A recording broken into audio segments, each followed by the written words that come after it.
Hey guys, ఇవాళ recipe వచ్చేసి కొబ్బరి క్యాబేజ్ కర్రీ అనమాట.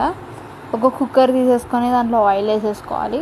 దాంట్లోనే ఒక స్పూన్ మినపప్పు, ఆవాలు, జీలకర్ర వేసేసి బాగా వేపుకోవాలి.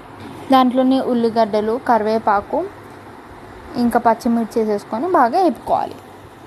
వేపుకున్న తర్వాత కొంచెం మసాలా కోసం ఒక మిక్సీ జార్ తీసేసుకొని అల్లం, 4 వెల్లుల్లిపాయలు, కొబ్బరి చిన్న చిన్న కట్ చేసుకున్న ముక్కలు వేసేసుకోవాలి. దాంతోపాటు కొన్ని పచ్చిమిరపకాయలు వేసేసుకొని పేస్ట్ లెక్క పట్టుకోవాలి. ఇక్కడ మనం కారం ప్లేస్లో పచ్చిమిర్చిలు వాడుతున్నాం. ఈ పేస్ట్ అయిపోయిన తర్వాత ఏగుతున్న వాటిల్లో ఈ పేస్ట్ మొత్తం వేసేసుకొని కొంచెం బాగా వేపుకోవాలి. దీంట్లోనే సగం స్పూన్ పసుపు వేసేసుకోవాలి. ఇక్కడ బఠానీలు మేము వేసుకుంటున్నాం. ఇది టోటలీ ఆప్షనల్, వేసుకుంటే వేసుకోవచ్చు, లేకపోతే లేదు.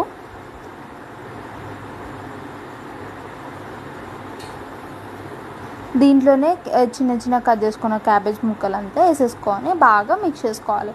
అన్నీ పట్టేటట్టు మిక్స్ చేసుకోవాలి.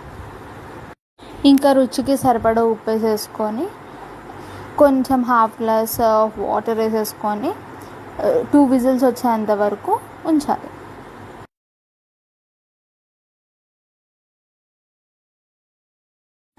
వీడియోలో చూపిస్తున్నట్టు బఠానీలు ఇంకా క్యాబేజ్ అన్నీ బాగా ఉడికిపోవాలి. లాస్ట్లో కొత్తిమీరతో గార్నిష్ చేసేసుకోవాలి.